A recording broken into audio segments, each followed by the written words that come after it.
প্রিয় দর্শক, ভারতের সাথে বাংলাদেশের সম্পর্কের বরফ গলতে শুরু করেছে। তা প্রথম আমরা দেখেছি যে তারেক রহমান জয়লাভের পরে মোদি টেলিফোন করেছেন, প্রথম অভিনন্দন জানিয়েছেন।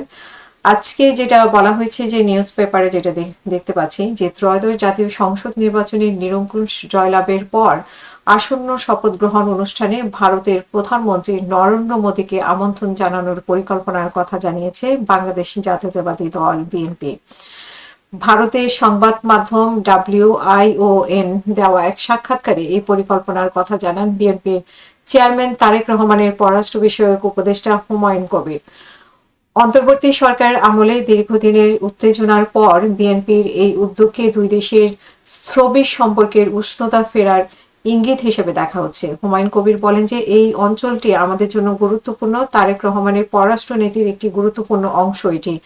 আমাদের লক্ষ্য এই অঞ্চলকে প্রভাবশালী অঞ্চলে পরিণত করা। উদ্বোধনী অনুষ্ঠানে আমন্ত্রণ পাঠানোর ক্ষেত্রে অগ্রাধিকার বোধ রয়েছে এবং সময়সীমা কম, তবে সদিচ্ছা রয়েছে, এমনটাই জানিয়েছে। এই আমন্ত্রণের সুসম্পর্ক গড়ে তোলার লক্ষ্যে নেওয়ার একটি শুভেচ্ছা উদ্যোগ হিসেবে বর্ণনা করেন তিনি বলেন যে আপনি কাউকে অনুষ্ঠানে অংশগ্রহণ নিতে আমন্ত্রণ জানালে স্বাভাবিকভাবে তার উপস্থিতির প্রত্যাশা করবেন।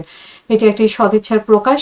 তারেক রহমানের নেতৃত্বে বৃহত্তর কূটনৈতিক লক্ষ্য তুলে ধরে হুমায়ুন কবির বলেন যে নতুন সরকার আঞ্চলিক সহযোগিতার একটি ভারসাম্যপূর্ণ পন্থা অনুসরণ করতে চায়। আমরা বিশ্বাস করি এই অঞ্চলের জন্য একটি নির্দিষ্ট রাজনৈতিক দৃষ্টিভঙ্গি নির্ধারণ করা সম্ভব। বহুপাক্ষিক সংগঠনগুলোর সম্পৃক্ততার সুযোগ হিসেবে উল্লেখ করে তিনি বলেন যে সার্ক এবং বিমস্টেকের কাজে লাগানো যেতে পারে। নির্বাচনে বিএনপির ভূমিধস জয়ের পর আন্তর্জাতিক মহল থেকে আসা শুভেচ্ছা বার্তার মধ্যে এসব মন্তব্য এসেছে এবং 2024 সালে আওয়ামী লীগের সরকারের ক্ষমতাচ্যুত হওয়ার পর বাংলাদেশের রাজনৈতিক প্রেক্ষাপটে এটি একটি বড় পরিবর্তন হিসেবে বিবেচনা করা হচ্ছে।